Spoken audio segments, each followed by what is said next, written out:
because this case iko na kesi zingine ndani nyingi. So muwe vumilivu. Thank you very much about the prosecutor. You can allow eyewitness ambaye ni umesema tu Shiko.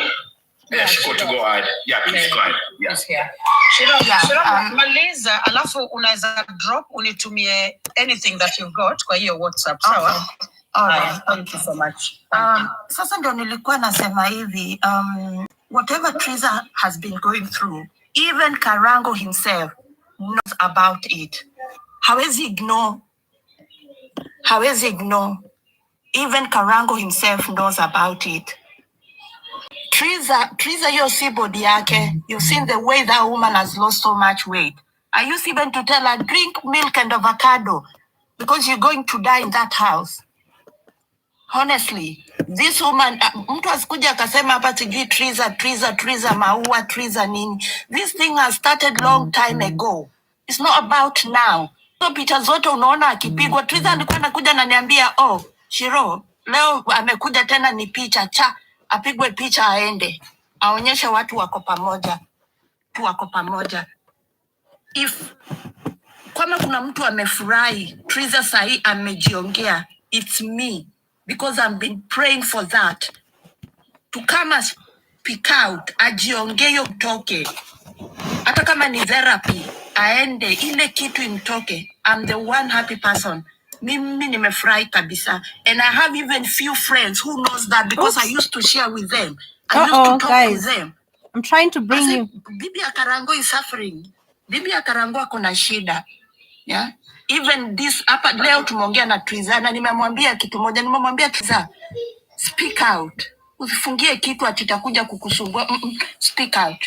Karangu speak out, even you come out and speak out.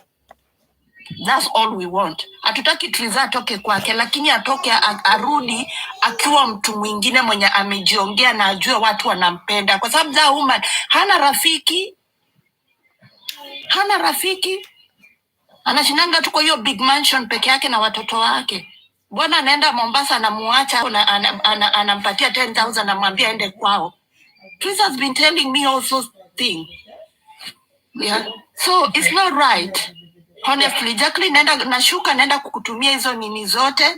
Na anything that is being served here, at least even justice for Triza, because we need Triza that. has been going through. Yes, please. Okay. Thank you so much. Thank you, Shiro. Now, Shiro. Thank you. One minute, Madam Prosecutor.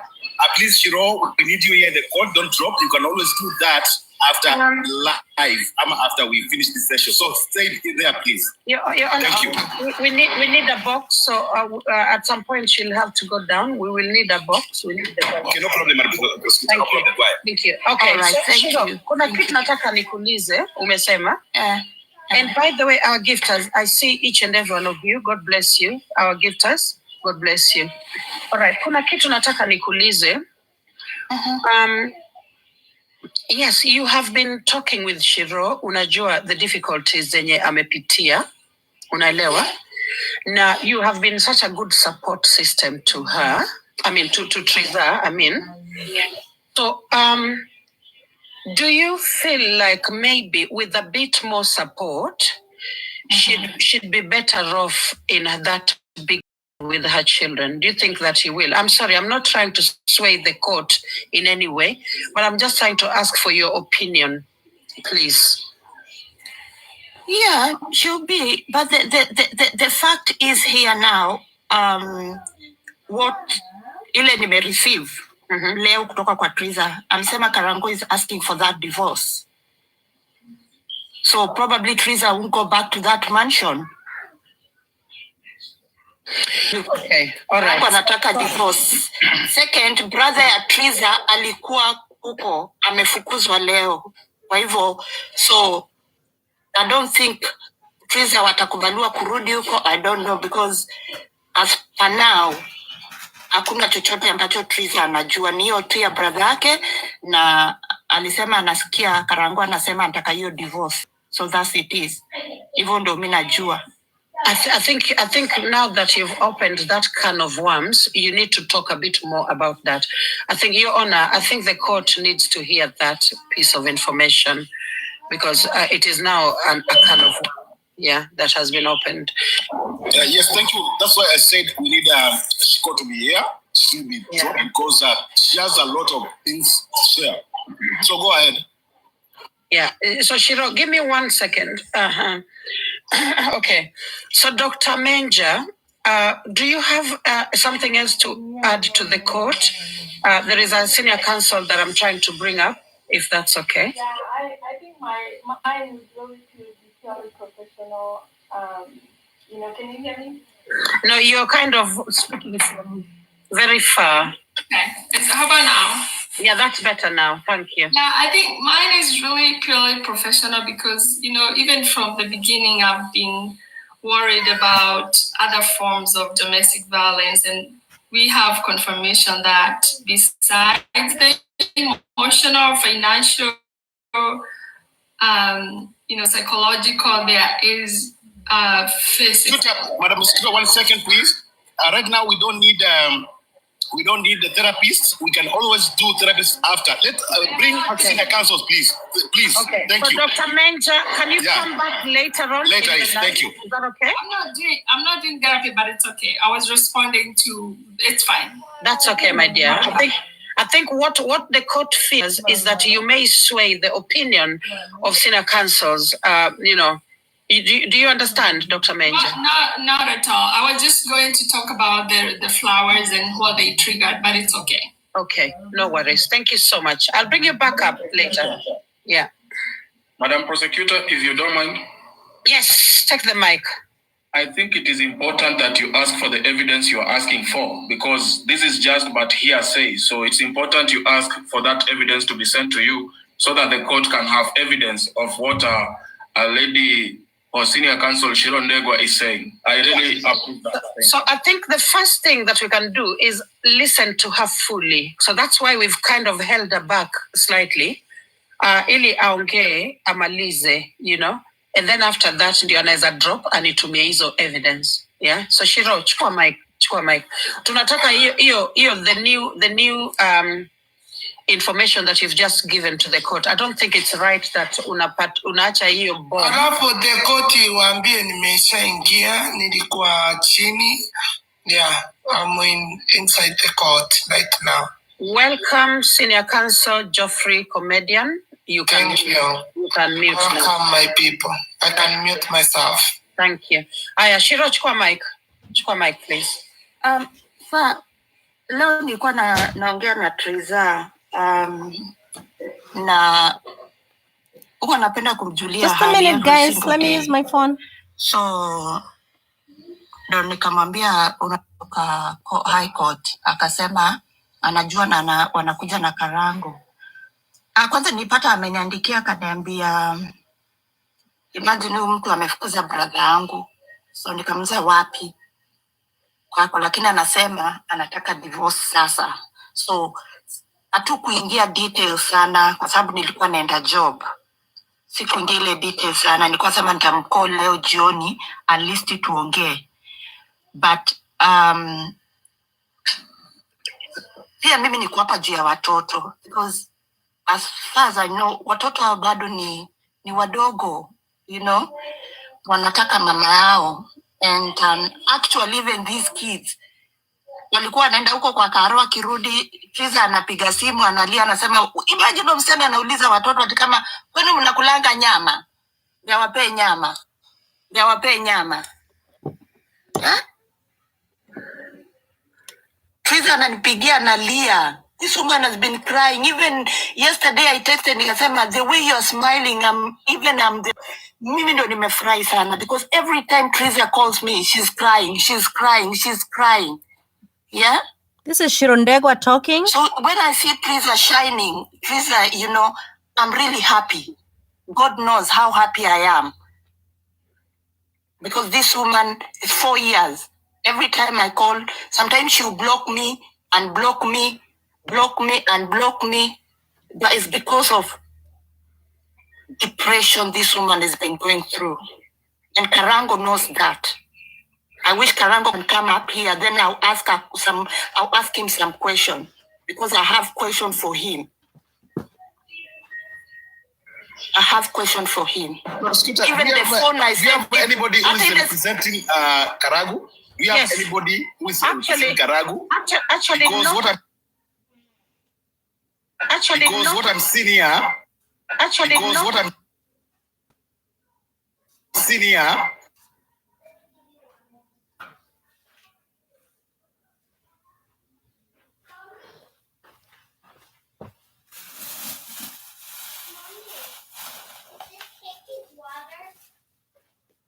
Yeah. Oh, why is it quiet? I don't know why it's quiet, guys. Oh, my connection. Ah, Jesus. My goodness, my connection says it's bad. I don't know what's going on with my connection. But anyway, guys, just to bring you up to speed, this is another hearing from TikTok. And as you can see, I am bringing it live to you because I figured some of my friends, they don't have, they are not on TikTok. So Mchana hapa patia watu huyo uwezi juri ni baby mama, lazima uongee na baby daddy. Kabla kitu yake itamuuma kinemba asikie kutombwa alafu warudiane. oh my God. Msifunika ati because watu wameokoka. Huyu Jeffrey na yeye. Mimi sijui hizo lugha safi. Nani? Sidadi mimi unanijuaga mimi sijuangi. Ongea lugha safi. Ongea tu lugha bila kuongea juu ya nini. Judge, you have a lot of noise. Judge. You have a lot of noise, but means sijui sasa. Okay, watu basi lazima watu wagusane, labda ile kuona mtoto lazima watu wagusane kisemu nyeti ama ona ndikapo mimi sijui vitu mingi ya kuongea, so kitu naweza waambia unajua mimi naongea fact but people they can't see. I just feel, Geoffrey, that what you're saying is very offensive to Teresa and very offensive to Mr. Karangu. I don't feel comfortable with the way you're talking, Senior Counsel. I don't feel comfortable because I want to. The reason why we brought this issue back ni kwa sababu tunataka tukimaliza hizi story. Wale watoto wako na mama yao, unaelewa? Na baba yao wako. Unaelewa, baba yao yuko, ni mama ndio hayuko. Si lazima baby daddy aongee na baby mama ndio watoto wachukue simu ama. Skiza Geoffrey, skiza. Mimi naona wewe unaweza mute ungoje mpaka time ya jokes ikifika. Yeah. Tutakupa mic. Please. Okay, ongea watu werefu. Wewe ni mwerevu. Geoffrey, hata wewe ni mwerevu. Yeah. Ni mwerefu. Ni venye tu kuna vitu tunajaribu sana. Na wewe okay, mwede chake nimemute, but ambia watu mnaandika hapo chini wewe utaandika shuka ujawahi panda guest ya watu. Thank you. Okay, thank you, Geoffrey, comedian. Just mute, please. Okay, so Senior Counsel, Kuirach kwa mic, please. Oh my God. Thank you. I approach. Thank you for everything, and what you're saying is, I feel like we need to have Karangu here because everything is revolving around him, and until he comes here and clears all these matters, because I'm so sorry, guys. hearsay. So whatever we are being told, can we be a bit factual by having him here? And as a friend of the court, I'm here to pamper some sense, anyway, not some sense, to pamper some intelligence to Karangu so that he gets to be able to know how to approach his family matters. So I would honorably request if we could have him here so that we can have this matter end at some point. Thank you. Okay, thank you, Mr. Quira. Now, I want to ask you this before I request Mr. Karangu to come to court. Now, you know that we really we want some justice for this family, and there is also some injustice that has happened to Karangu himself. There is someone who's come here, Shiro Ndegwa to be precise, and she has alleged domestic violence. And I think that is again something that Mr. Karangu can actually respond to, with the purpose of also, clearing his name. Do you think that maybe we should bring him in first, or should we bring Karo first? Because we wanted to hear from Karo Kim. So I don't know what you think. And also yourself with your position as an elder or a senior member of the Kikuyu community. So then, do you think that, what advice would you give the court, please? Because we want your informed advice. Your Honor, with all due respect, Your Honor, 2 days ago, we had a conversation here with Karangu Amuraya for more than 4 hours.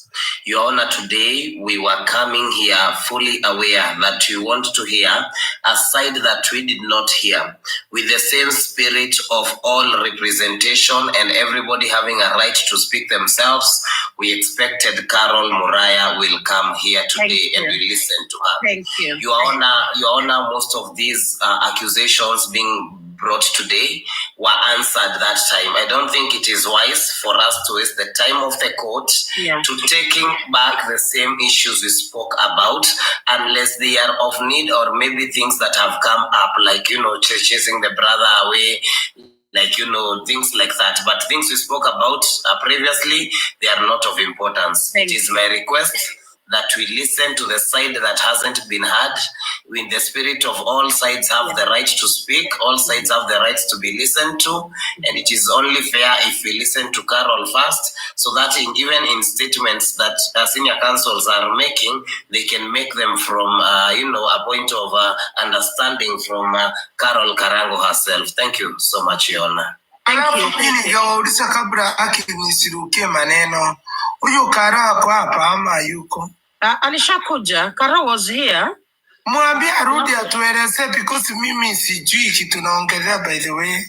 Yeah, unaweza tuka hapo ukiwa umemute, Geoffrey. Thank you. All right. So Your Honor, yes. I will. Yes. Yeah. Go ahead. Yeah, I will make a quick. I'll make a quick call. Okay. So I will make a quick call to Caro and find out if she can now come to court, because she was traveling. I will request my amazing jury in the comment section to please tap that thing to 2 million very, very fast, in less than 2 minutes, guys. 20 nalo, guys. Okay, I'll make the phone call. Your Honor, you can take the mic. Okay, thank you very much. Order in the court. Sidadi, just wait nikuambie kitu moja kabla hujaongea. Sio nisikilize na wewe kidogo nikikwambia kitu. Nimeona Peter Kioi anachungulia, anataka kupanda, but msipe nafasi yake, please. Asante, endelea my dear. Peter Kioi. Very much. Thank you very much, Senior Counsel Geoffrey, comedian. Yes, and Peter Kioi is one of the senior counsels in this TICC, TikTok International Criminal Court. So he is allowed to represent or to advise the court on matters that are at hand or whatever he feels like. Okay, thank you very much. So guys, what we are doing right now, the ama kilele ndo kinaanza kualika mishipa sasa. Tulikuwa tunataka kusikiza upande wa Karo, but koti ni koti, ikiletwa mambo zingine business tunazihandle vile vile. So Karo nakuja, tafadhali kama judge mkuu wa iko wote, ningeomba comment section ambao na respect sana, inaitwa juries. That's a very good name. Unatupatiaga mwongozo ili tutafanya. Tafadhali let us refrain from insults. You can air your views, your opinion, particularly squarely with those people who wale watarusha mawe kwa Karo, tunataka kumsikiza kwa conversation, or else If that is not, I will direct the court to close Kufunge comment section. Thank you very much. And so someone has not spoken a word. Jambi, can you take microphone as we are waiting for Caro? Thank you. Thank you very much, Your Honor. I am Jambi Njau. I am here representing Triza Karangu. I am on Triza's side and I am going to listen to whatever is going on. And I am also hoping that Caro joins this live because I have questions I would like to ask on behalf of Triza. Thank you very much, Your Honor. Lawyer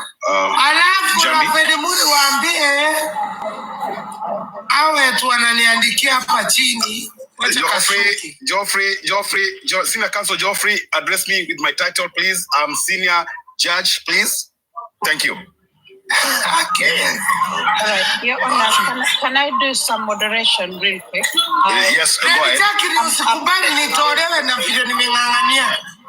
Geoffrey, nobody will remove you from the guest. Please, nobody will remove you. Baki tu muted, tafadhali. Mute tu, hakuna mtu atakutoa. Relax. Okay, so guys, we've got 18.2K people here. Tafadhali, tap the screen. Get us to even 5 million taps if you can. We am doing some moderation now for the court. I am going to be on the phone with Mr. Karangu shortly. I will mute, so you will not hear what I'm talking with him. But I want some direction from him. Ili atuambie whether indeed, somebody can represent him in court. Because as the way that Mr. Githaiga has spoken, we already listened to Mr. Karangu that day for many hours. So the person that I think the court would love to listen to will be Caro Wamuraya. And I do hope she did promise to come back. She was here in court earlier. She did promise to come back. And the thing about this court is that we are always very, very clear with our agenda. Our agenda today is very, very clear. Yani, no two ways to it. Is that there are children who need their mother. And we really want to figure out how to support this family to the point where mom will be reunited with the children. So guys, keep tapping, and Your Honor, you can take the mic. Let me talk to... Thank you very much, Madam Prosecutor, for that submission. And again, Madam Prosecutor, before you make those calls, the person in question here is Caro. You should focus with Caro, not Karangu. Karangu is here listening. I've seen him, and I think it's inappropriate for you to make call to get directions from Mr. Karangu, since we heard from him last time. So this time round, I'm directing that we should bring forth Caro Kim to speak by herself and to tell this court what she has to tell this court. Thank you very much. Kuna mimi kitu nataka kuongezea. Caro, kuja hapo tuambie, funguka roho, chitoe mwanga. Nani ananipigia wakati wa vita? Sorry, TICC, TikTok International Criminal Court. This is the last warning to Senior Counsel Geoffrey. You're going to be dropped if you dare open that mic again without following the protocol of procedures. Thank you.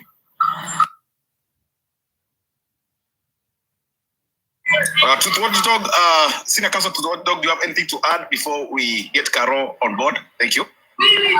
Yes, we are in communication. We are waiting for my client, who is Caro, because I am working in defense to protecting her against the commenters as well as the accusers.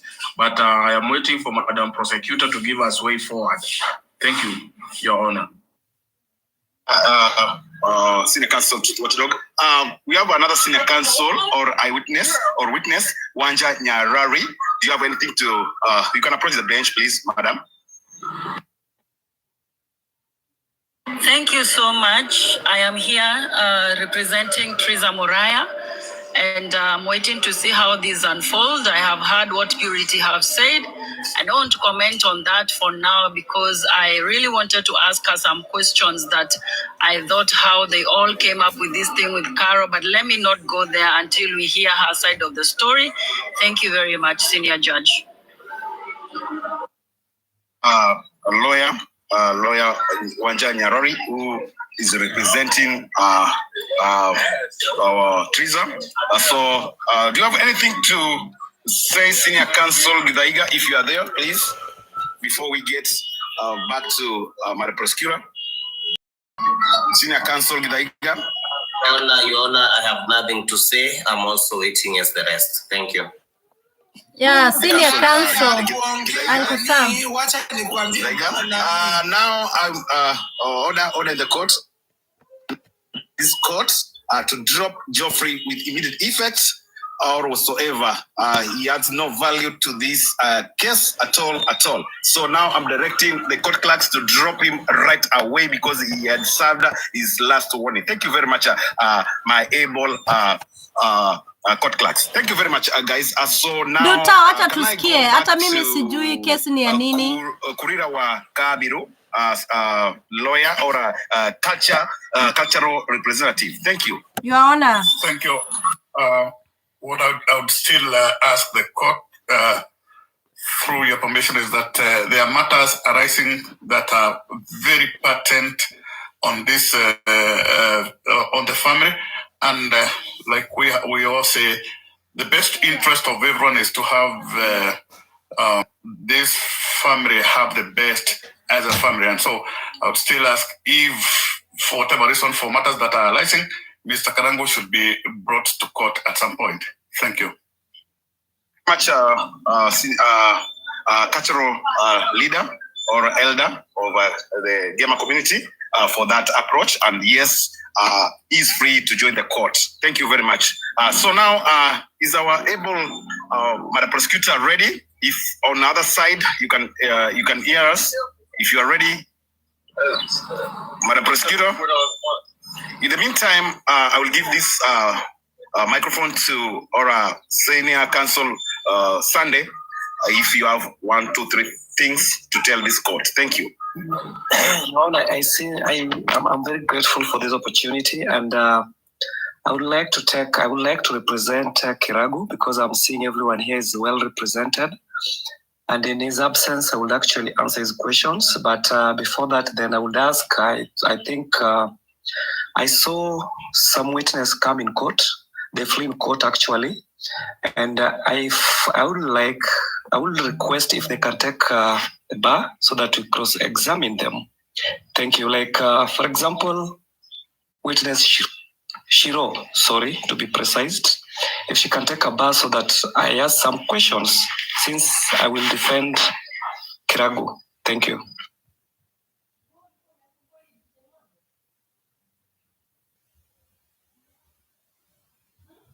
So I guess you are teaming up with the Truth Watchdog to defend the accused here. That is Karangu Wamuraya, aka 1 Corinthians. So yes, you are allowed to represent him at any cost. Thank you very much. Truth Watchdog, if you have anything to add, you can allow us with your Senior Counsel Sunday to represent Karangu Wamuraya, aka 1 Corinthians. Thank you. Your Honor, I have now spoken to Mr. Karangu Wamuraya, and yes, there are many things that have already been spoken that he denies, but that is something that I may submit later. For now, we are waiting for Triza to come in. She's going to be here soon. I don't know, I've missed a lot of the conversation, so I will mute and I will kind of figure out where we are as a court. Thank you, Your Honor. Madam Prosecutor, right now we have nothing much left. We are waiting for Caro. I meant Caro, not Triza. Yes. So we are waiting. We are waiting for Caro Kim. As we're waiting for Caro Kim, The senior counsels have taken their sides. So senior counsel Truth Watchdog and senior counsel Sunday will be representing Karangu wa Muraya, aka First Corinthians, and all the rest, including senior counsel Gidaiga, are on the side of Triza. So thank you, very important. You can carry. Thank you. I thought Truth Watchdog was a senior counsel representing Karo, and Sunday was senior counsel representing Karangu. I thought that. Okay, senior counsel Truth Watchdog, please can you clarify yourself? Yes, I'm representing Karo Kim. Senior counsel Truth Watchdog, you are representing Karo Kim, and senior counsel Sunday. Sorry, Your Honor. Sorry to talk over you. I never do. Go ahead. Truth Watchdog, can you check your WhatsApp kindly? Thank you. Your Honor, may I approach kindly? Counsel Sunday, approach the bench. Just on the submission made by Shiro, I think she made some allegations that I would really want to seek clarifications on. So I don't know if we can find her just a minute kindly so that she can stand on the bar. Thank you. That is the work of our clerks. They're going to make sure that that is done. We are welcoming Senior Counsel Peter Kioi, aka Baba Nyandu. Okay, let's go ahead. So welcome on board Peter Kioi, Senior Counsel Peter Kioi.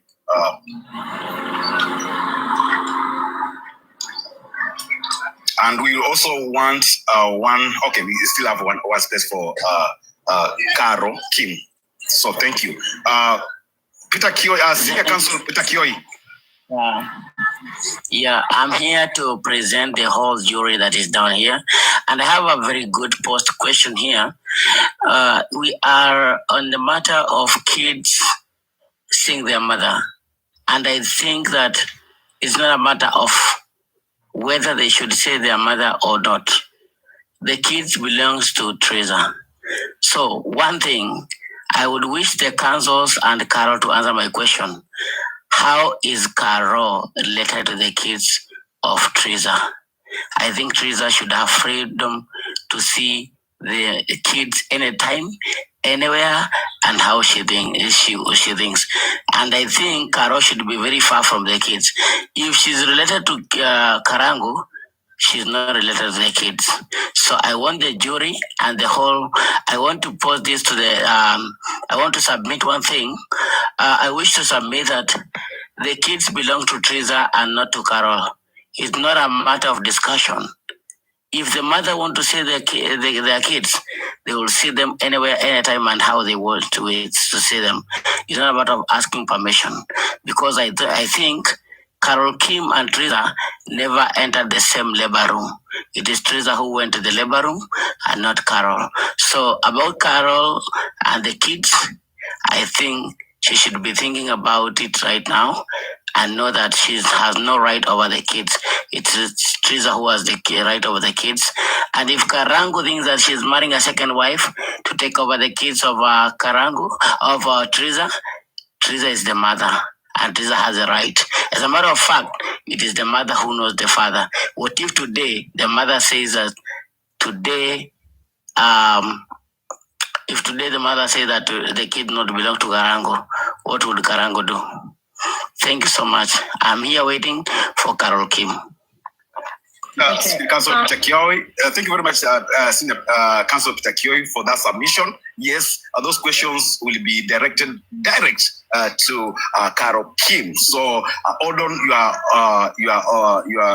your arms, all your guts, so that you get the correct answers. Thank you very much. Go ahead, Madam Prosecutor. Okay, so I think Senior Counsel Peter Kioi is not well informed on exactly what I meant by the children reuniting with their mom. I think you will, if you remain muted for a while, utashikanisha. Okay? Kwa hivyo, lakini thank you for your submission. Nashukuru. Guys, as we continue, we are trying to get Karo to court. Guys, moderators, if you see her already kwa guest, muniambie jina yake ni Carolina, ndio nini anatumia Carolina. Kwa hivyo ukimwona hapo tu kwa guest moderators mnijulishe, alafu nimlete juu. Meanwhile, I don't know if Githaiga Samuel wants to say something. I will mute. Thank you, Your Honor. Yes, Senior Counsel, this is, I interject. This is just a point of clarification, maybe from Madam Prosecutor.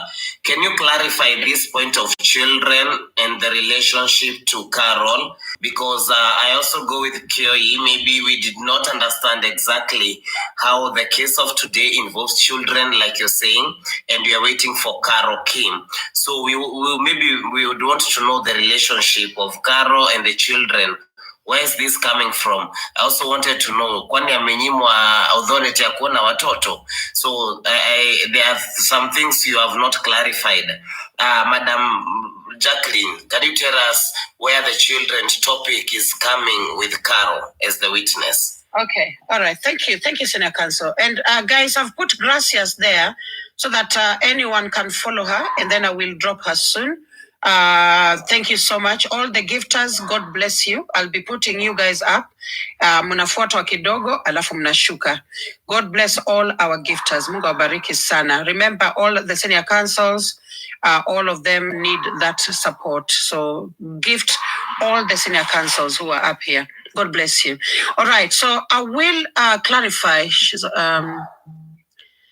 okay. All right, okay. Okay. All right. So her phone was going to die, and I think the phone is probably still dead. Kwa sababu bado hatumpati kwa simu. Simu yake ilikuwa inaenda kufa. Na ni kama bado imekufa, guys. So bado tunajaribu kumpata. We will find her, so don't worry, guys. Okay. All right. Yes. Okay. Madam Prosecutor, kindly. Okay. All right. So let me put clarity to that. 1 minute. I'm being 1 minute. Okay. All right. Guys, okay. So please. Okay. I'm back now. Oh, okay. I know what I'll do. Comment section. Yes, Sorry. Sorry. Senior Counsel Peter Kio, you utaenda tu pole tafadhali. Okay, so this is what I'm going to say. There will be no discussion around the children of one Miss Teresa wa Karangu wa Muraya. Hakuna kudiscuss watoto hapa tafadhali. What I said was very, very simple. Okay? That as a court, our desire is for mom to be able to to look after her own children. That is all we said. Our focus was never on the children. And I think this is turning kidogo inakuwa directed the wrong way. So ndio sababu sasa nimesema wacha nisimamishe hii bogi ili ni have a request. Yaona have a request. Yeah, so and can I need to finish. Finish it and give it to me. Give the mic to me after you finish. Yeah, so I'm going to say this, senior counsels. No discussions around the children of Teresa Wamuraya. No discussion. Not even those of Carol. Thank you. So let us focus on why we are here. Thank you very much.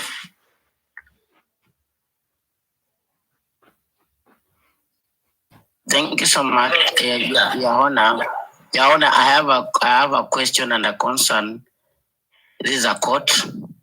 It's a free and fair court. It's a court that allows everyone to talk and to air their opinion without being intimidated. It is so wrong that we are closing the comment section for some people and we are 18,000. It is good that we should allow some people to comment and everyone to put their opinion. So, Your Honor, our able judge, please give directives that the comment section should be opened for everyone and to air the opinion. It matters. It's not a matter of being a subscriber or not. It is just a matter that came to public, and I thank that our able prosecutor proceeded very well. Karangu children are not the subject here, and they should not be mentioned. So right now, I submit that our able judge should give directives that the comment section should be open for the public. Thank you. Senior Counsel Takioni. Yes, it is indeed unfair for the juries not to air their opinions, but again, they should exercise sanity. At least we have court clerks. In a better term, is moderators. You can moderate down there, see whoever does what, and I mean it. I direct this to the all courts that the comment section be open for free and fair proceedings. Thank you. Okay, thank you, Your Honor. That I will do that in a minute. However, there are times when when the comment section kama inaenda south sana, we will always close it. We've done that throughout this court hearing. So comment section, the jury understands. They know. Thank you, Your Honor. Okay. Just kindly, may I approach? Yes, I think so. Yeah. I requested, since I'm representing Kiragu, there was a witness that made some allegations that are so private to this case. I would like to request, as we wait for Carol, if we can have on the back kindly, that is witness Shiro. Please, thank you. Yeah. Let me see if I can find her. Thank you, Your Honor. So I confirm from the clerk's desk that we are looking for Shirundegwa as requested. I haven't noted her. She hasn't sent a request. If Shirundegwa is there, you are needed at the bar. If you are able to talk, Senior Counsel Sunday wants to question you, just send a request. Alafu tuende naro. Yeah. Counsel Gidaiga for that. Actually, we are waiting for that Shiro to be cross-examined by Senior Counsel Sunday. So yes, avail yourself in the bar. Thank you. On the bar, thank you.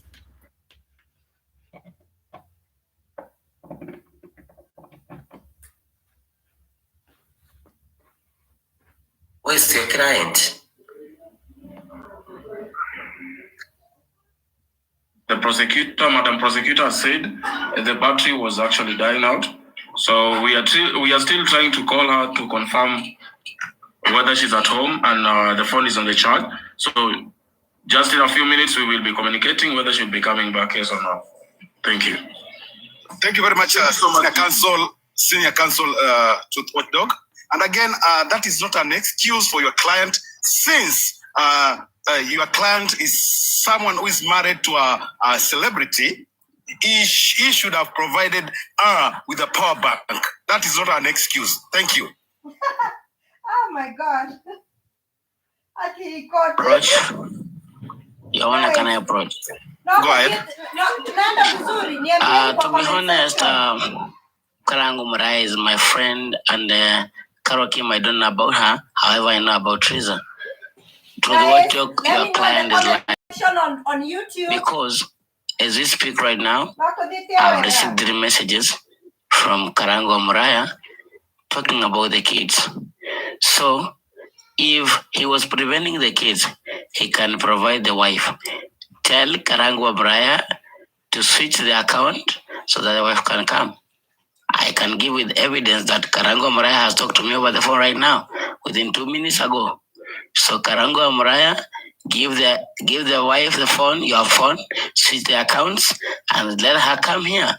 It's a matter of availability. It's not a matter of accusation. Thank you. Counsel Takioni for that point. And again, yes, your client, Senior Counsel to Watchdog, can always come with Karagu's account. There's no problem. Thank you. Thank you, Your Honor. Thank you, Your Honor. Yes, we are doing that as we speak. I'm talking to Madam Prosecutor to try and forward this, because she's the only one who has the mandate to make sure that the two present themselves, or one of them. So as we speak, yes, I am talking to Madam Prosecutor. This is a As a senior counsel representing the plaintiff, I also want and I ask this court to find them guilty of contempt of court. We have wasted a lot of time for court, so I want this court to find them guilty of contempt of court. Thank you. Senior Counsel Gidaiga in the law court of TICC, TikTok International Criminal Court. We only do warrant of arrest (KPS) for contempt of court. So yes, we are waiting for the next 20 minutes. Then we rule on that. Thank you. Your Honor, I need to do some moderation here. Okay. Prosecutor. So first of all, everybody who is here, this is TikTok High Court of Kenya. It serves the entire East Africa. It has had cases from all across East Africa, and today we are hearing a case from Kenya.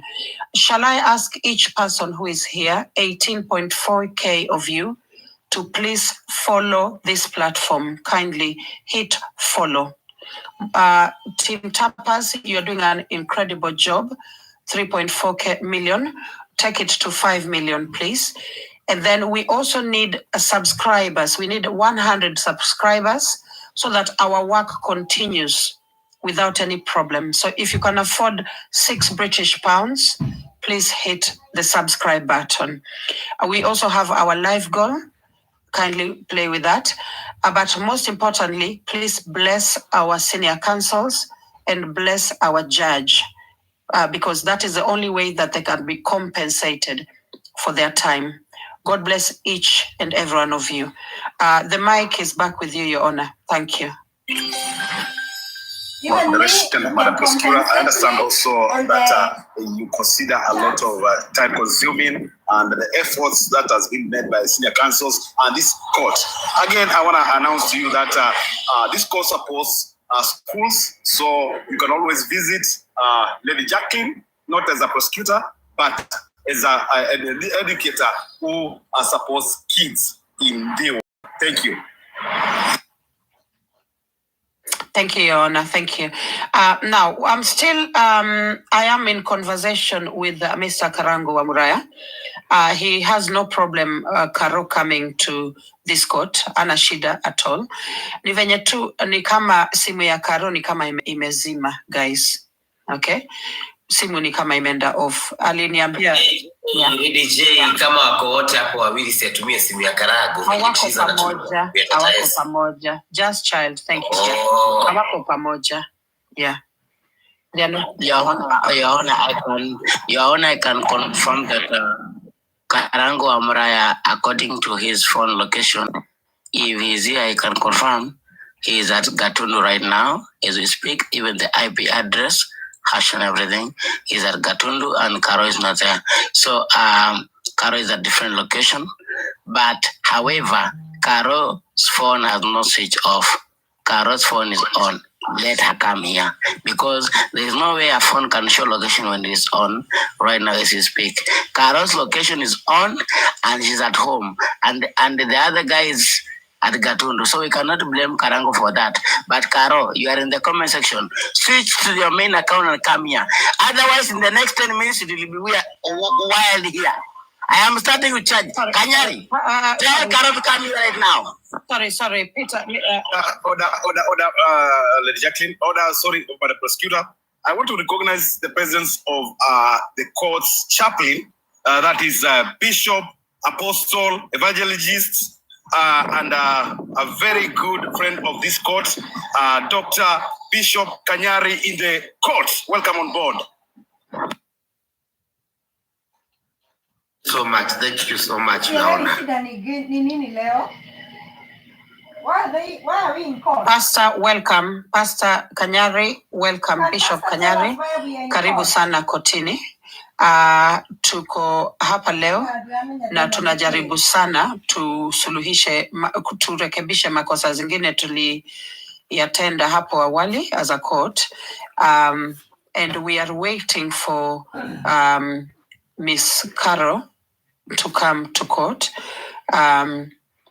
sijui kama nini senior counsel Sunday unaweza cross examine Shiro Ndegwa as we wait for Carol to arrive. Yeah, thank you. Thank you, Ona. Shiro, confirm. I just want to ask you a few questions. Confirm you are here as a witness to the case against Karangu. Yes. You made serious allegations that I find so private to this case, and I would really want to ask you questions as per your statement. Yeah. Now, what is your relationship with Teresa or the family alleged? Teresa is my friend. Thank you. Now, at some point you made a statement and na ukasema akili yake si poa. Now, did you make that statement? Yes. Nilisema ile time yenye nili-approach Karangu, Shiro, Karangu's daughter, I think she was two years. And that's why I was so much concerned with Teresa, because Teresa used to text me, crying. And I thought maybe she had this postnatal depression. And that's why when I approached Karangu and I asked Karangu, I find like there's something which is not right with Teresa. She might going through this postnatal depression because some people, especially in Kenya, they tend to ignore when they see things like that.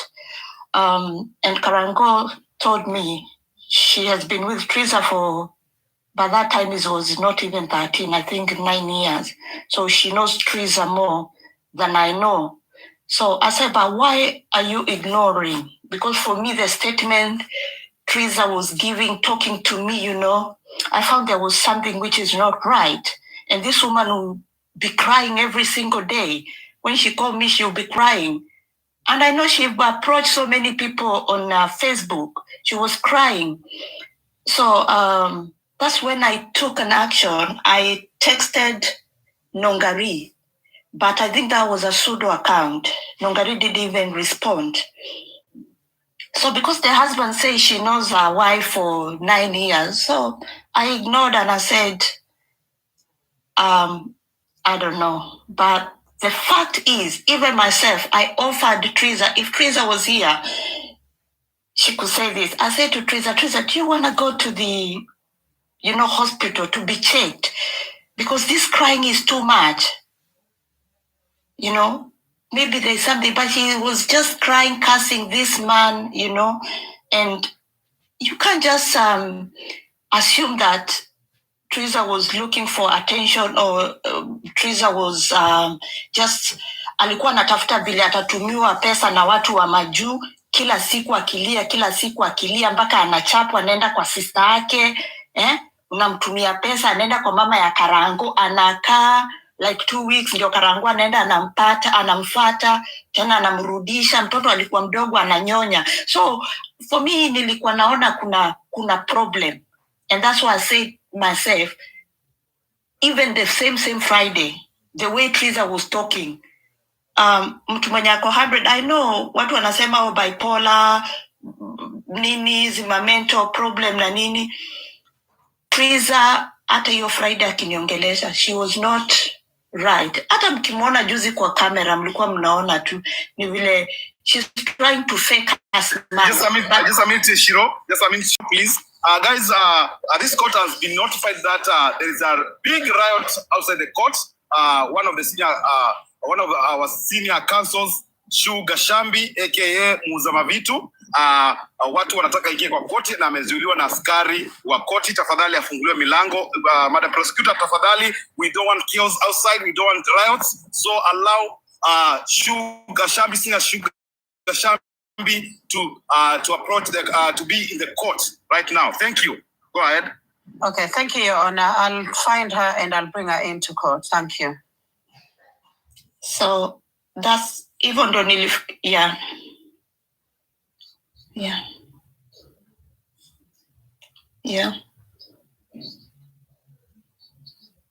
I'm in England myself. And Teresa.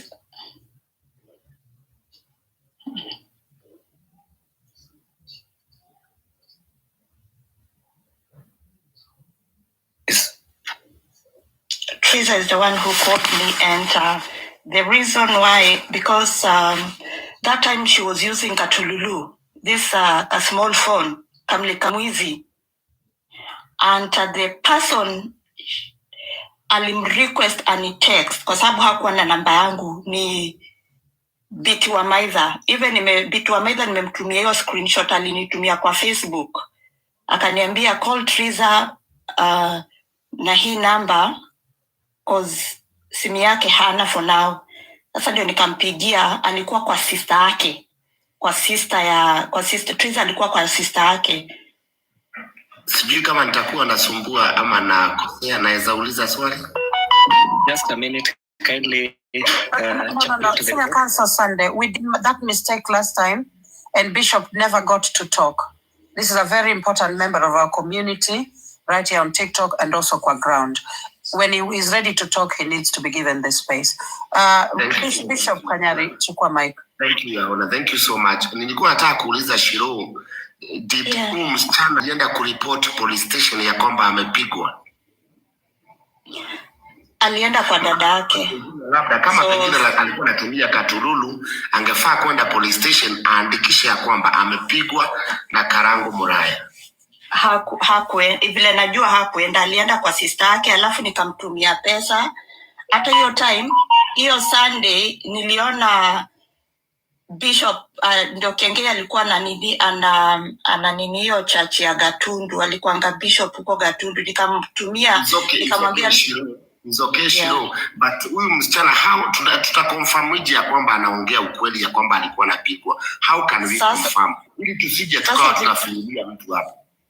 Sasa si unajua mwenyewe wako dada yake wako, na hiyo time hata sister ya Karangu ndiye alienda akakaa na mtoto sana.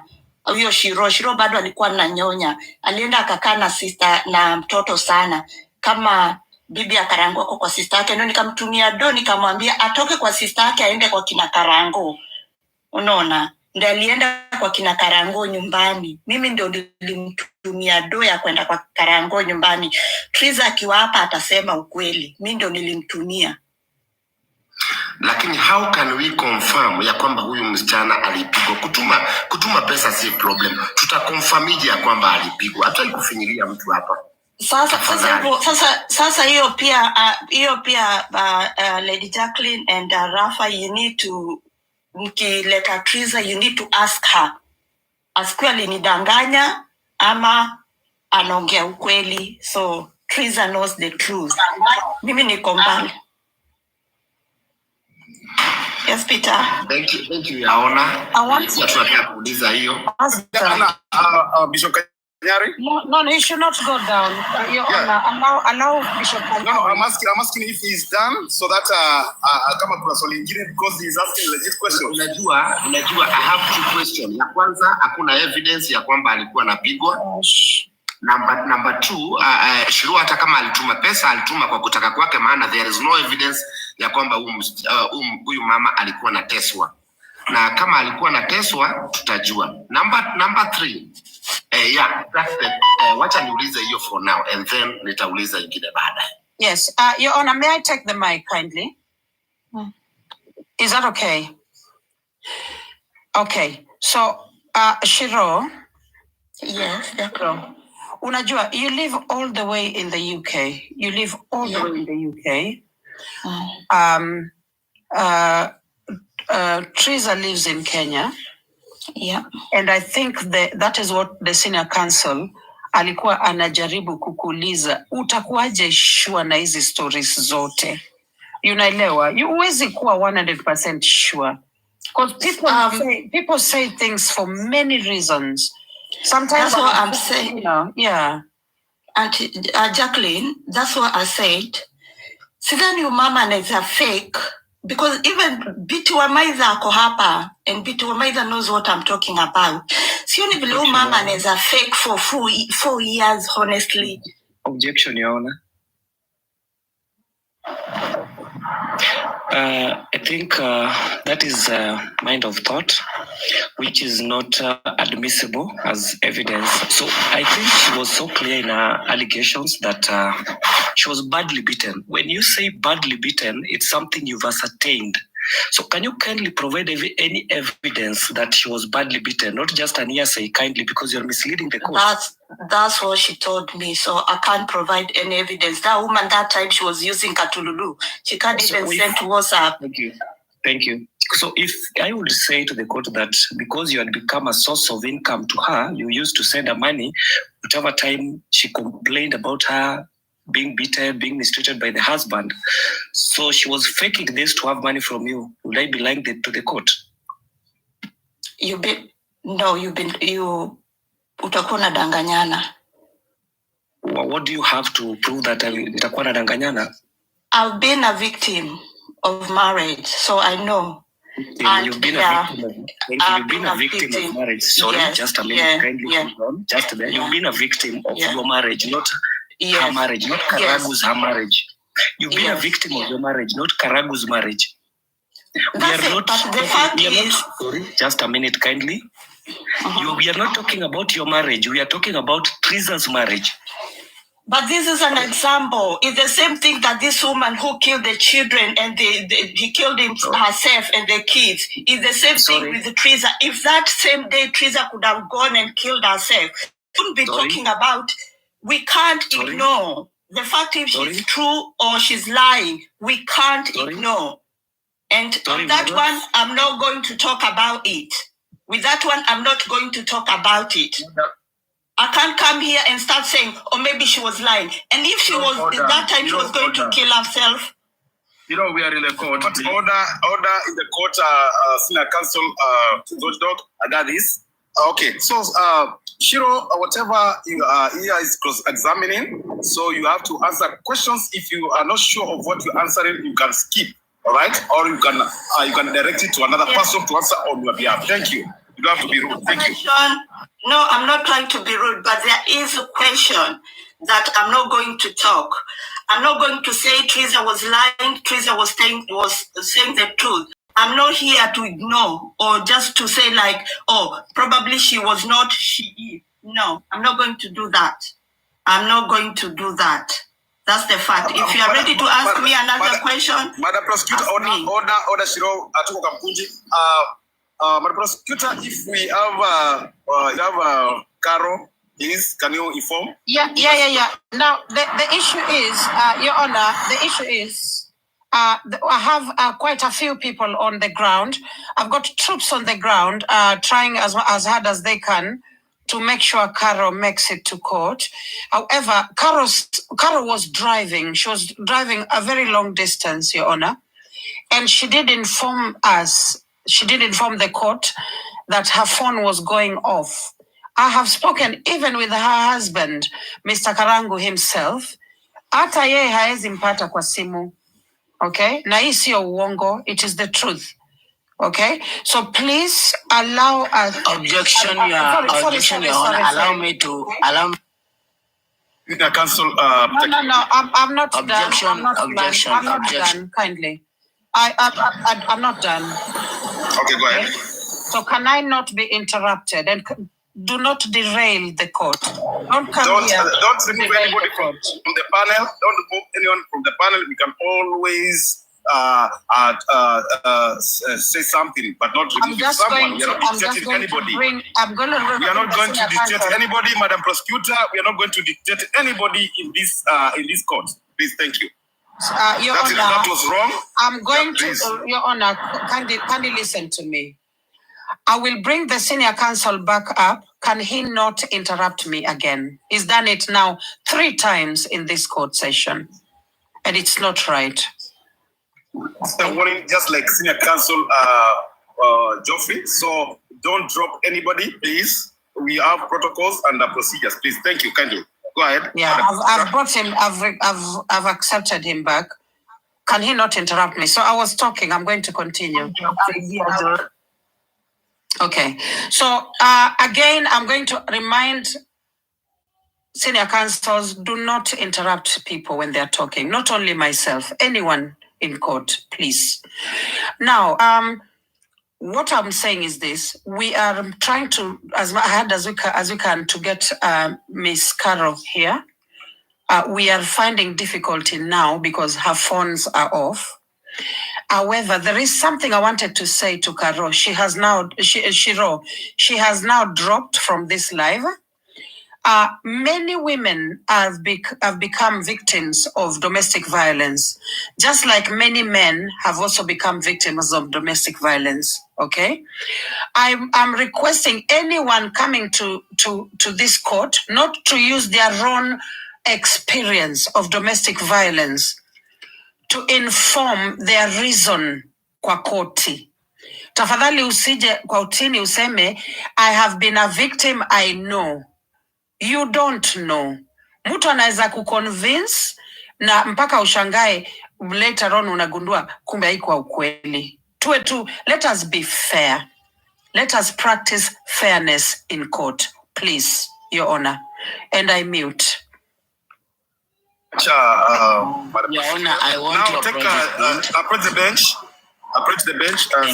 Counsel Takioi, thank you. Your Honor, 17.7 people, 17,000.7, that is 17,700 people, cannot waste their sleep or their work listening to something that is not adding up.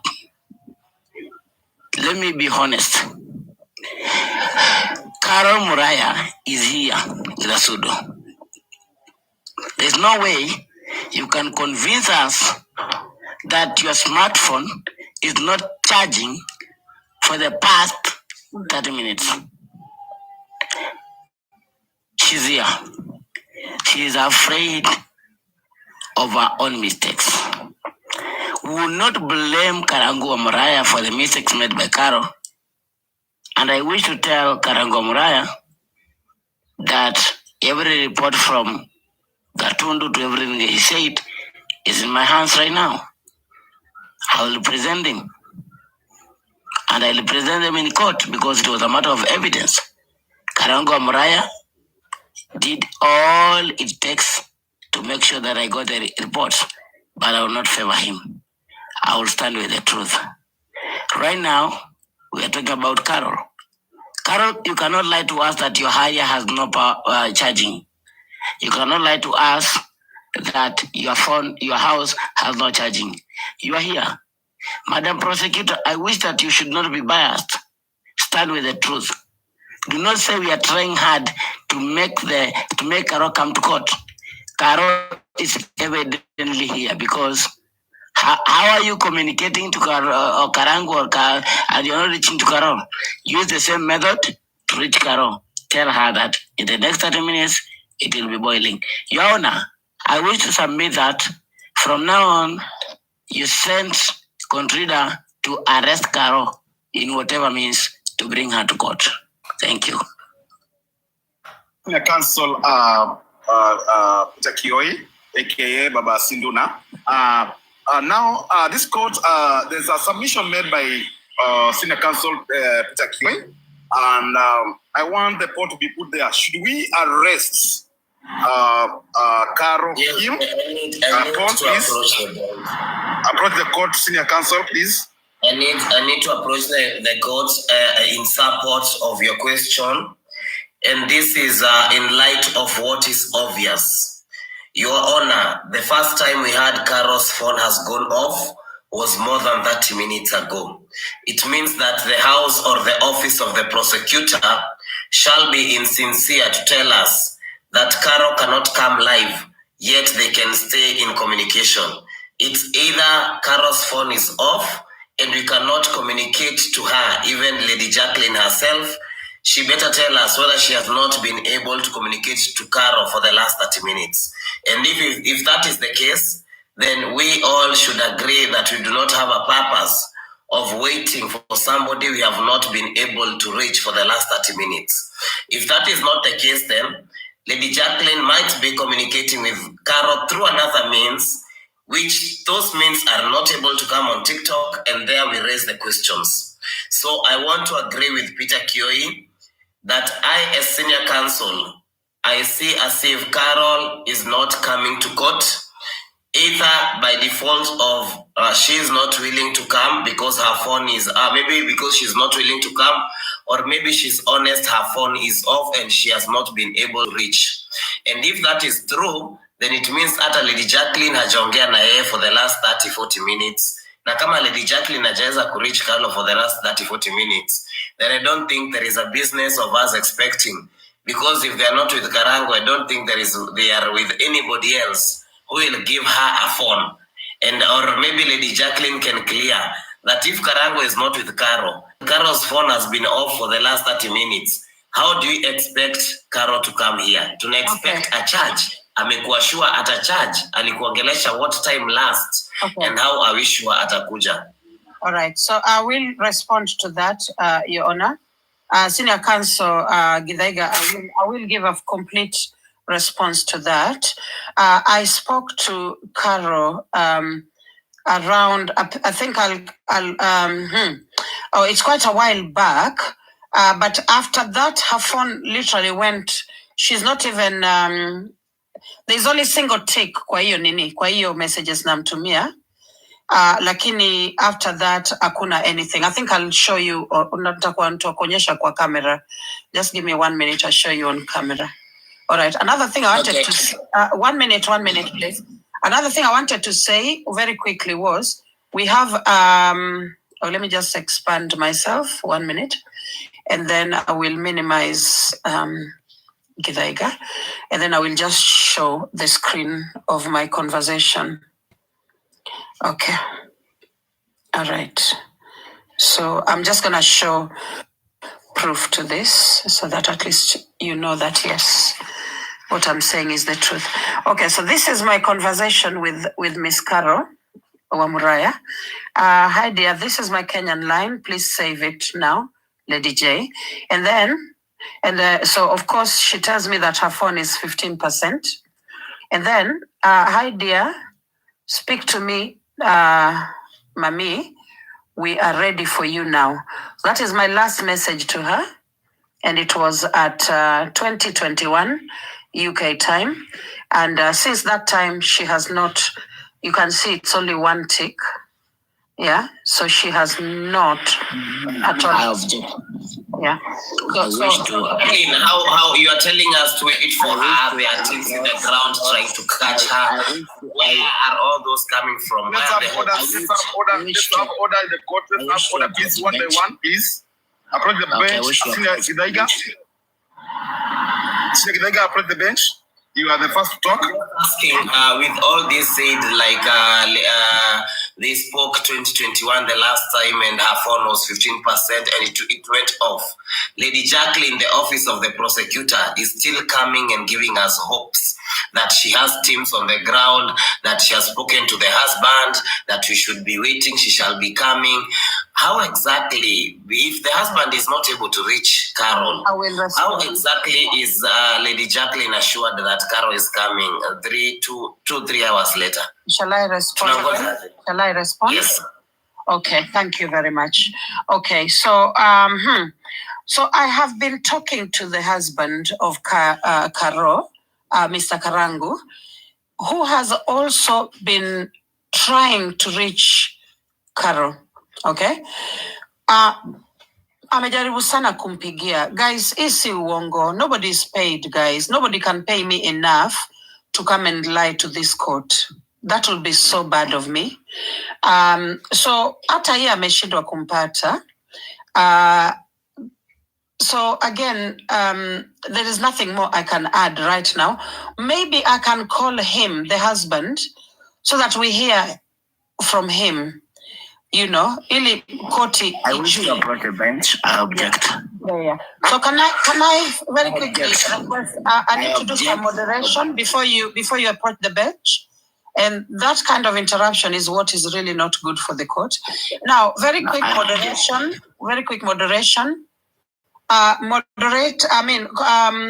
Comment section. Thank you for your expression of disgust that Carol is not here. But you need to understand that hatuwezi force mtu kufika kotini kama hatuwezi mpata. Mnaelewa. Number 2, thank you for Your Honor, meeting. allow me Sorry, to let me approach. finish. Let me finish, please. So number 2 is that we have another gifter. We've been bringing gifters up. Na tunawafuata. LK Kitendi is our other gifter. Just follow him, get him to 1,000. Madam Prosecutor, Madam Prosecutor kidogo tu. That is unnecessary things we are now talking about. We are not talking about gifters or whoever should be followed. What it is in the end is about Carol Kim. Please focus. Take the bench, approach the bench, Senior Counsel Peter Kioi. Thank you. I wish to say that the whole court is not compromised, but the office of the prosecutor is compromised. It is paid to bring invalid points and to clarify that people are not here. Carol Kim has been offline from 8 p.m. Kenya time. As we speak right now, it is 12 a.m. Another day. I wish to be very sincere that Lady Jacqueline or the prosecutor has been compromised or paid not to bring Carol Kim here. We are not discussing Karangu Muraya. He's outside. He's even aside. We are discussing about Carol Kim. There is no way you can tell me that Carol Kim has been offline or has been off for the past 3 hours. I wish to tell this court we are on a serious matter. Both, I don't know Carol Kim, but I know Karangu. He's my friend and it's not about friendship right now. We could not be talking about it right now. Kanyara is my friend and we are not talking about friendship now. I know we are talking about a serious matter that concerns life. Like Jacqueline, I wish that you stop the games, the mind games, and be honest and truthful. If Carol Kim is not coming, no need for us to waste our time here. We have a lot to do. Thank you very much, Senior Counsel. Thank you very much, Senior Counsel. Thank you very much, Senior Counsel Peter Kioi, for that. I want to put clear to this court that the last time Carol Kim communicated with the Office of Prosecution is now 3 hours, 15 minutes, and some few seconds. Like the time is ticking, right? So there's no way that the Office of Prosecution will still tell this highly respected TikTok International Criminal Court that we are still gonna be waiting for someone who is offline. Madam Prosecutor, with your whole team of prosecution and your office, you seem to demean this court, and we need clarification from you. I will give you this microphone to address this court concerning this matter, because we don't want to paint this court with allegations that you've been paid or there's malfunctioning in this court. Please approach the bench, Madam Prosecutor. We need clarification from your side, from your office. Thank you.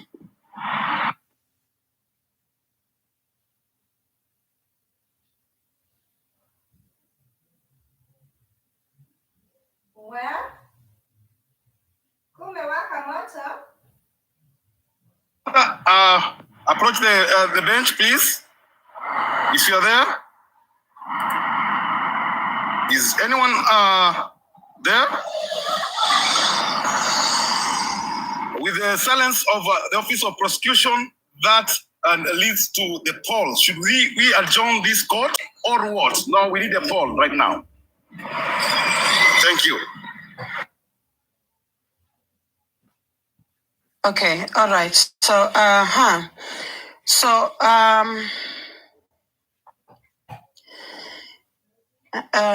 So first of all, I want to take this opportunity to thank everybody, every witness, every person that I spoke to earlier who made it to this court today. I do not take your time for granted, and I respect. I can actually do respect that you honored our invite. Now, okay, so I'm gonna put okay, I know what's going on. All right, so I did speak with Carol, and Carol was very reluctant to come to this court because she was scared of a mob justice. Okay, I'm going to say from the deepest corners of my heart that this already sounds like some form of mob justice. Okay, she may not be here now, but she did commit to coming here. I want to remind you, senior counsels, that Carol does not have to be here. Okay, like she can say no, I'm not coming, and there's nothing you can do about it. Okay, so out of my own persuasion, I was able to speak to her very gently and inform her that she will not be treated in any way that is demeaning or disrespectful. So I don't feel there's intimidation in this court. Why is the comment section closed? Because she's protecting herself. The Madam Prosecutor, you are lying to the court and you're now convincing us to go with your lies. Carol Kim was supposed to be here, whether kidney or kidney. Open the comment section, then we continue. Right now, you are lying to the court. And there's no emotions here. We are not buying emotions at any cost. Right now, it's a matter of either she's coming or not. Do not compromise us or not tell us who is she not to come.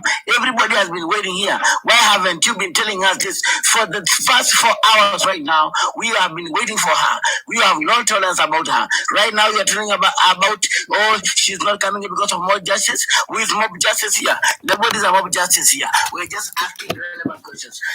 I submit to the able judge. Kumewaka moto. Thank you very much. Thank you very much, Senior Counsel Kioi. And this is the Kumechemka?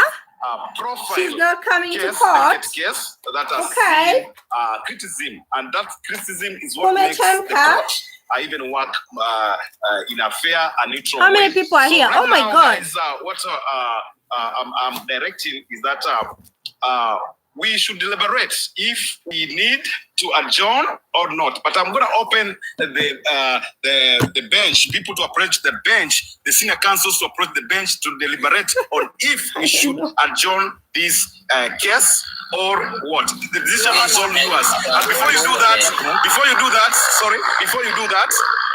I order the comment section to be open, please. The office of prosecution, please. Again, Your Honor, I was interrupted when I was talking. You did not take note of that. No, sorry. I'm sorry for that. Yeah, every time I get interrupted, you don't take note of it at all.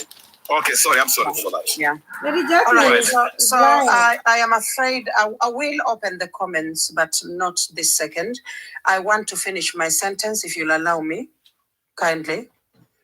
We agreed that when you are on the bench, you are not supposed to listen or read what the juries are writing. Comment section you are the is person closed. who said that before we open the court. I don't know why you're not following those rules. 372 likes. Please like the video. Are you willing for me to do that? 367 people. All I'm asking is likes. I'm not even asking for gifts. The comment section should be I have a open, gift. I'm wrapping a not gift because here. of my favor I'm going to or abut the anyone, party. but because of the goodness of this court. 17,000 people have their opinions. So it is not a matter of people. when the prosecutor is talking, the comment should be off. I object to that. Please open the comment section. Okay, and exactly. Madam Prosecutor said that the court clerks are going to open the comment section. So allow her, please, with all due respect, Senior Counsel Peter Kioi, for Madam Prosecutor to submit submission. Thank you. Thank you. Thank you so much, Your Honor. So I hope I will not be interrupted again when I'm talking. All right. So again, I think once I finish talking, we will then open the comments. I ask this court, I'm going to kindly ask this court to exercise decorum. I'm going to ask again that the court exercise decorum. What is decorum? It is not a must for anyone to appear in court. Okay? We are not trying someone for a criminal offense. This is a civil matter. Okay? A family issue. And our main agenda is that we help wherever possible. Okay? So I'm going to ask us again that the mob justice, I'm going to use that same statement that I've used. The mob justice that seems to be happening in this court to please stop. If we can lower our tones a little bit, it will be helpful to the lady in question. If she is coming to this court, she must feel protected by the court. You okay? She must feel like, she will not be attacked. She will not be judged unfairly. Fairness is at the core of our practice as a court.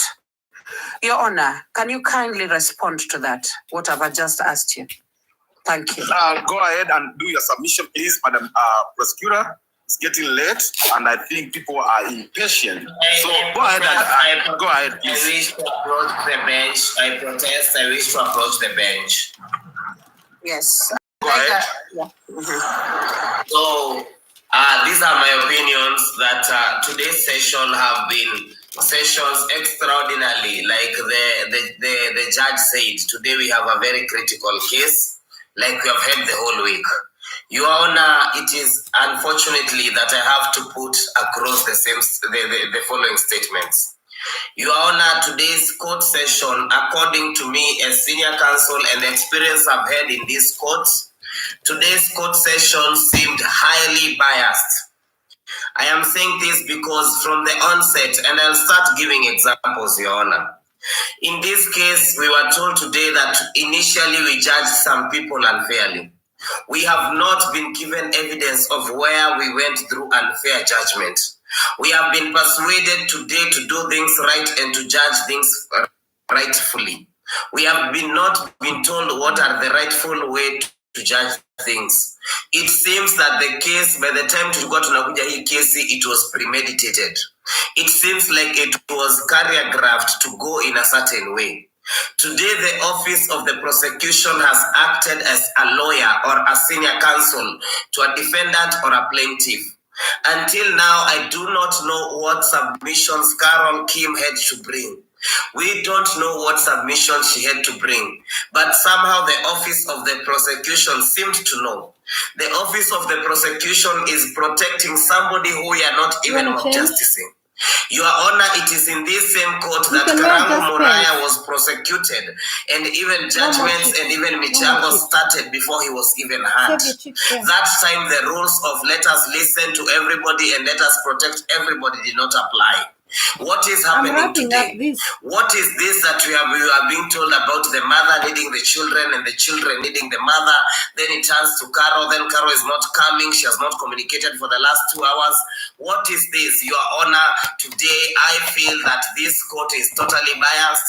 It was meant to go a certain way. That is why you're finding it very difficult that senior counsels have to beg for people or the jury, the most important people we call on this life, the people who have tapped 4 million times, they cannot express their comments. They are being blocked. They are not being blocked. They are being gagged. They are being told behave maturely. You have to express some maturity because of somebody who has not even expressed her opinions. The same way the office of the prosecutor has a prejudgment in her head, the same way the people in the comment section are prejudging the person. The same way she is giving her opinion, the same way the comment section wants to give their opinion. So with all due respect, the office of the prosecutor, if you think you have all the rights to give your opinion as you should be, then everybody in the comment section should be given that right and the same right of opinion. I have seen so many people not coming to this court. We are never told that nobody should come and nobody should not. We should actually make it clear that it is not in the public interest that Carol Kim had to come here. It is people who went, that discussion was discussed. You told us you're bringing Karokim, so the best thing to do, we stayed here for more than 4 hours waiting. The most honorable thing to do is bring her up here and let her speak to us. Yeah. Because honestly, we are 16,000 adults. She is one adult, and I'm not disrespecting her. Neither am I disrespecting anybody. But may the office of the prosecutor recognize that we are 16,000 adults who are waiting for Karokim after the office announced that Karokim is coming today. So it is totally unfair for somebody to tell us that she owes nobody, she could not, it was not a must for her to come, and so have you. We have been made to wait here for more than 2 hours. We have been made to listen. And today's cases, I want you to look at them. The first person to come here was Purity, who definitely came with malice, who came with very bad intentions. Purity was protected as if she was a golden witness. Yet this is one of the ladies who Teresa complained of abusing her terribly, to a point that Teresa cried and cursed her so badly. But today she was here as a witness who was being protected, and she was being, don't ask these questions, or she came to explain about flowers. You don't want us to ask her questions about what happened that day where she abused Teresa, and so have you. Today, people come and they speak about the experiences they have had with Teresa for 4 years. And they are being told, no, don't speak like that. Don't say you have experienced, you have not experienced. No, this is not the court we are used to see. This is not the court we're used to see. You might think that Shironego was sending her money. Mimi Kidhaiga nishaleta kesi yoyo mama akilia. Dada Sarah ashaleta kesi yoyo mama akilia. Over 7 people have come here and confessed that over the years, Teresa has been crying. These celebrities, their friends, are calling me and telling me, Kidhaiga, you have spoken something we have failed to speak for years. It is very unfortunate if you have to reduce it to a point, with a point of you don't understand. Oh, Komaju, what if she wanted to get money from you? We are not going to just throw away somebody who is complaining in that nature. In as much as this TikTok court is always about fun, let us also get the serious part in this. The reason why this case has gotten the national interest, and I want to say this, and I want to say this proudly. Most people are actually saying, nimefurahia sana venye watu ya mlima hawajatukana msichana yao, wakisema ni malaya, wakisema yeye anaenda kujiuza, wakisema yeye ni muongo anataka pesa. I am happy that the Mlima people wamecome towards supporting their daughter. That has been the selling point. People have been praising us that way. We are not getting to this point where we have to get malicious people to come and put up cases they don't want to hear. When they appear, they don't want to speak, all in the name of dismissing what Teresa spoke. If anybody is objecting what Teresa spoke, come clear, come online. We are willing to listen. Everybody has a right to be listened. But we are not going to shut up. We are not going to throw our daughter away. We are not getting one good reason to feel whatever Teresa said is a lie. If anybody is thinking whatever Teresa said is a lie, come with the truth, and please bring evidence. Please come, let us have that conversation, and please let us solve venye inafaa kusolviwa. But don't go convince Lady Jacqueline behind the tent and expect us to buy that. We will not buy it. She's our daughter. We will protect her. We will protect her family. Lady J and the office of the prosecutor, in as much as we are supporting the point of the mother, the children needs the mother. Also know that the children have been needing the father all along. And the mother has been away for only 1 week. For crying out loud, all parents are responsible of their children. Let nobody feel like somebody is more responsible than the others. Huyu alitoka nusu kwa huyu, wazazi wote ni responsible. Si mama anakaa na watoto miaka 10, akitoroka wiki moja inakuwa ni kesi. Nyinyi wote mko responsible. Mtoto halelewi na kununuliwa shopping na kuwekewa ng'ombe na kufanyiwa nini.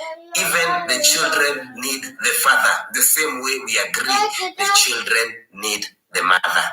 They are all parents. I grew up without my father and I needed my father so badly. I would not want anybody to come in between my father and mother and try to make it look like I needed my mother more than my father. I needed them both.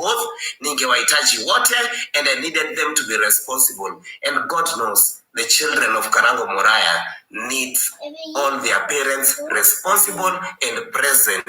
Thank you very much. And before it even goes down with Gizaiga, I want to completely say that first of all, thank you, Kanyari. Kanyari made a call to me, and I went there. I found Karangu Amuraya, and I talked to him. I told him the whole truth before Kanyari, and he's here. He even told me that I'm facilitating everything for you to go. And I don't mind about money. I mind about the welfare.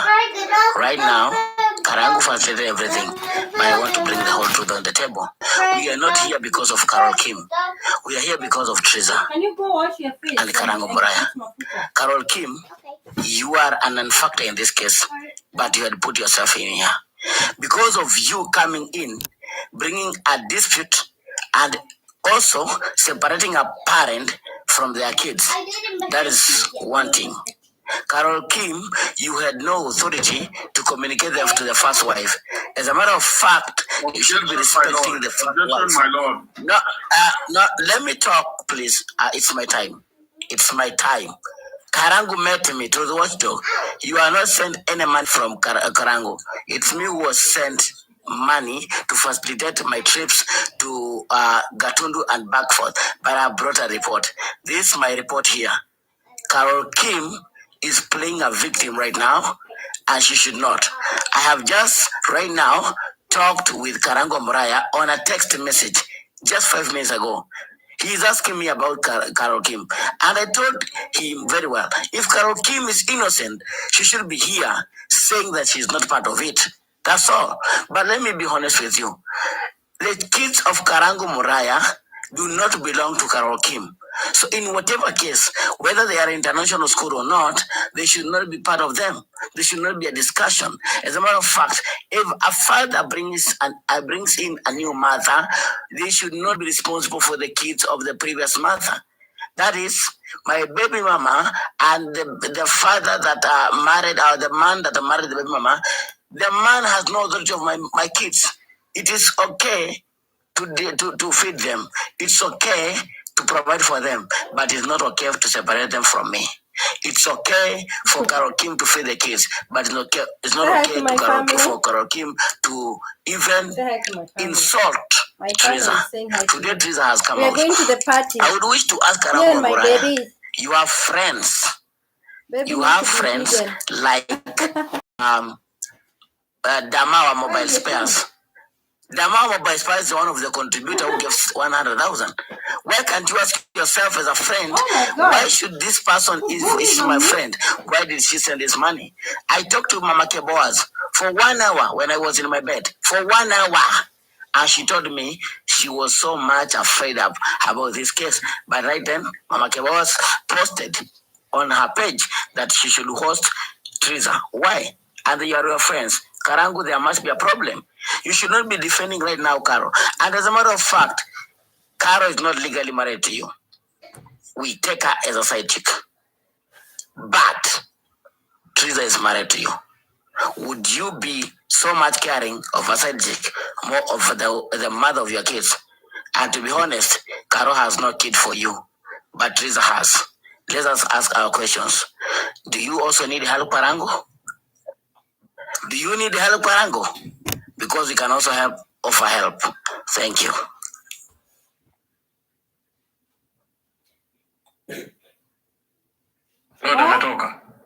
Yeah. It seems as though the judge has dropped out.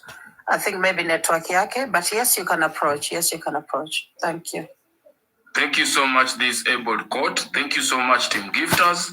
Thank you so much, tappers. And thank you so much, also my senior counsels. As per the case right now, I understand that Teresa, in this case, she's an adult. Karangu Amuraya is an adult. Caro is an adult. And all these people, I assume they are of sober minds. They are all of sober minds. It is unfortunate for us to assume that we know better, that the three approached each other in a different ways. And so far, this court, as far as I'm concerned with my client, all these are hearsay. No proof has been brought to this court, neither in digital form, in terms of messages. These are the messages that Caro has lost respect for this lady. I have not seen any video or anything whereby Caro is stopping Karangu from going back and visiting the first wife. I have not seen where my client has stopped or has forced her way to go and represent the first wife in school visiting kids. All these are hearsay, and Your Honor, I know the court will only work with evidence provided. The court will only take that which is provided to the court and not emotions, not feelings, but evidence. Concrete evidence is what we work with. I know it is unfortunate that my client has not shown up in the court. And again, what you hear here is hula bala. No one has provided the real. We are being told that she was here at the last location, she was lying, blah, blah, blah. No evidence has provided before this able court. And as such, we cannot take hearsay as a conclusion to this court. As a representative of one Carol King, I would urge this able court to give us more time, and my team as representative of one Carol King, so we can set a date when our client will be here to listen to this case and be able to answer. So far, no one has directed questions from me, but emotional expressions. Thank you. Ready? Let me see your top. Oh, this top is already gone. I'm sorry to this. Githaiga, I wish to ask a question to Dr. Truth Watchdog is an advocate, my learned friend. Are you aware that whatever you are against with, Karangu Amaraya admitted it in court? He admitted that he is the one who sent her. Are you aware that he admitted? Or you never consulted your client? My senior counsel, you cannot advise me on how to represent my question to you. It is my question to you that, are you aware that whatever you are against, Karangu Amaraya admitted? If it is Karangu Amaraya who admitted, is it my client who admitted? Yes, it's your client. No, it is not my client. My client's name is Carol Kim with her own soul. My learned friend and my good friend, are you aware that you are learned friend? Tumejikuta kotini, we don't know what's going on. Not coming to court. It is here. You can just see it here yourself. And if I'm wrong, tell your client to come up because the phone is not off. Prove this before this able court, my learned friend. Tell your client to come up on this empty box if I'm live. It's evident that you do not have any proof. Okay. I don't have any proof. Are you aware that your client and Karangu are one and the same? I am aware that my client is married to one Karangu Amaraya. Thank you so much. And if I can take you even further to scriptures, two are better than one, and two, when combined to one, they are. Let me turn it down. I don't know. I am so sorry. I'm just going to let you listen for a few more minutes, and then I'll go ahead and log out because we are going to a birthday party. I'm taking the kids. Thank you so much for coming. The main reason why I keep you up to speed is because some of you are not on TikTok, and I know that. And last time, some people are so happy that I did put this here because not obviously not everyone is on TikTok. So I feel like, I did something good to keep you up to speed, what's going on. And on the other side of TikTok, that's another reason why you should join TikTok. I'm just kidding. So anyway, guys, I'm just gonna go. That's the dress. It's warm here in Arizona. It's very hot. So I'm just gonna let you listen for a few more minutes and get the kids all together in the car to end it. Who is Karangu Muraya? Nobody brought Karo Kim on this court. It is Karo who admitted or who said that nimetajwa sana nataka kukuja kwa hii kesi na akasema atakuja kwa hii kesi. So Karo kukosa kukuja hapa akisema ni mambo ya shaja, that is null and void, kwa sababu hiyo si mambo ya shaja, hiyo ni mambo ya kujitakia. Tuliambiwa hapa na bwana yake Karo anaendesha Haria. Kama for sure alikuwa na drive, ni Haria gani haina charger? Tuongee ukweli, hawezi kuwa na Haria ukose charger. So tukikuwa tu mashwali hapo mambo ya charger hiyo imeuma nje. Kitu ya pili, to the watchdog seems is a senior counsel, but today he has come to represent a client, and even the client does not know that she is being represented. Ndio maana hata hajui kama Karo na nani wameoana, hata hataki kujua kama Karo alishaenda kuona mtoto wa wenyewe wapi kwa shule. Hiyo ni kitu kingine. You will object, no problem. You will object everything I say, no problem. Sasa mimi nataka kusema hivi, mtu bwana yake ameadmit huyo alienda kuona mtoto kwa shule. That lady has not come here to tell us whether it is true or not. So you cannot come and tell us it is hearsay when the accusations are being made and she's being given an opportunity to come and defend herself, and she cannot come and defend herself. To the watchdog, her lawyer cannot tell us on that particular day where her client was. If he's not able to tell us where her client is now, he cannot tell us where her client was on that day. To the watchdog was coming and telling us, listen, mimi my client hakwenda kuona mtoto shule. Teresa alidanganya na bwana yake alidanganya. Wote wananidanganyililia mimi kama Karo. Sijaenda kuona mtoto kwa shule. It would make sense. But it is not making sense that Teresa said that Karo anaenda kuona mtoto yake, na pia Karangu akasema Karo anaenda kuona mtoto yake na aka-apologize. Teresa akaamua kuja clarify, naye akaogopa kukuja, alafu Tudoshidoga anakuja kutuambia it is hearsay, it is not hearsay. Na hapo ndio tunaambiana watu ikifika mambo ya kuambiana ukweli, tunaambiana ukweli. Kitu ya tatu, ndikaliga nilitaka kusema haraka. Nimesahau ya tatu. Okay, nitarudi na ya mwisho. Jackson, my lord. Itaongea ya tatu to the watchdog. I will ask you kindly to tell us in a very brief communication and conversation that where was your client, why is she involved, and where is she right now that she's needed? Only those three. Where was your client on that day that she visited the kids, and where and why is she involved, and where is she right now as we speak? Where is she? May I approach the court? My lord, may I approach the court? Your Honor. Your Honor, are you back? I think I'm gonna see the network. Yeah. I think it's okay. Network yake ni mbaya, but I think it's okay. Yeah.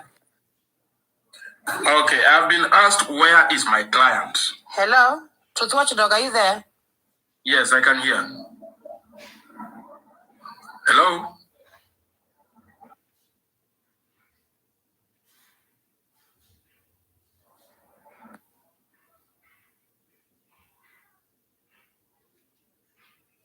Truth Watchdog, we can hear you, yes. Thank you so much. Your Honor, you need to be here as these allegations are being laid before this able court.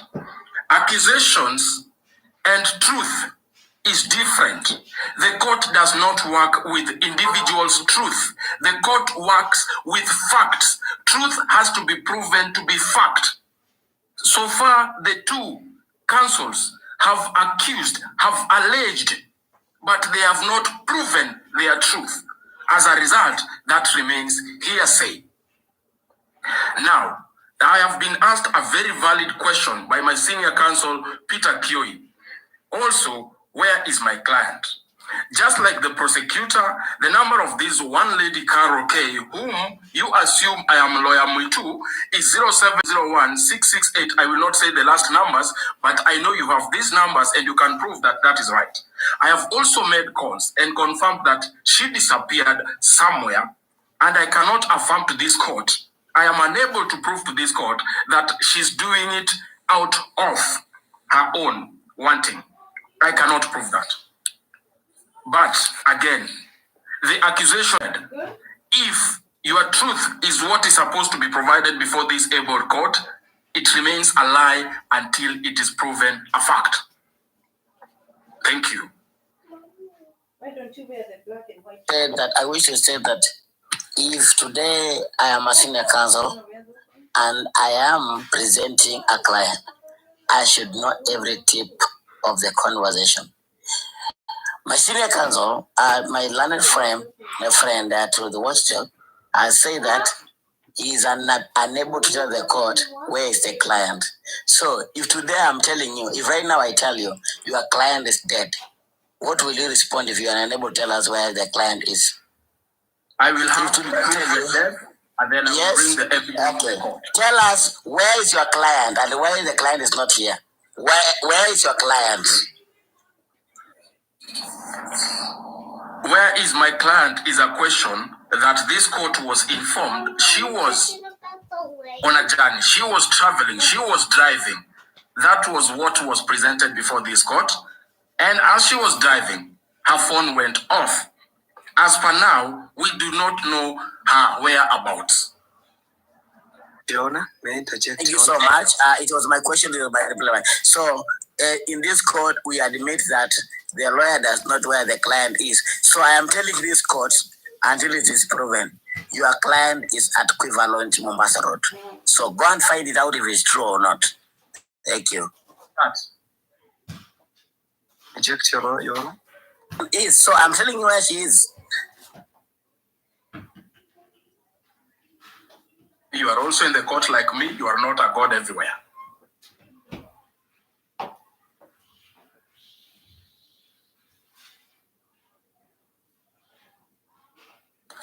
Okay. So, senior counsels, I don't know if the judge is back. I'm listening. Yeah. I'm back. Okay. Go on. Huh? Yeah. Gikarati.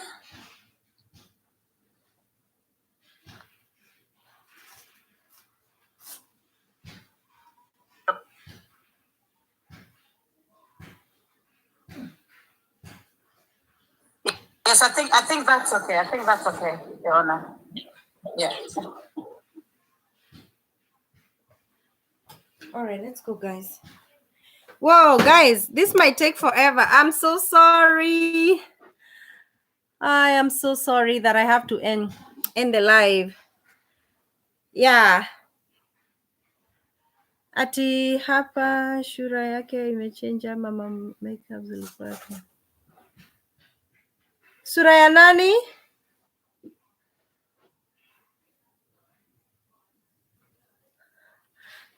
So, unasema nini shura? Anyway, guys, shush. I'm gonna log out. Looks like a the baby is clean. Everybody is clean. Where am I ending the live stream? Mommy, look. Caleb looks like a basketball boy. Yeah. You'll be late.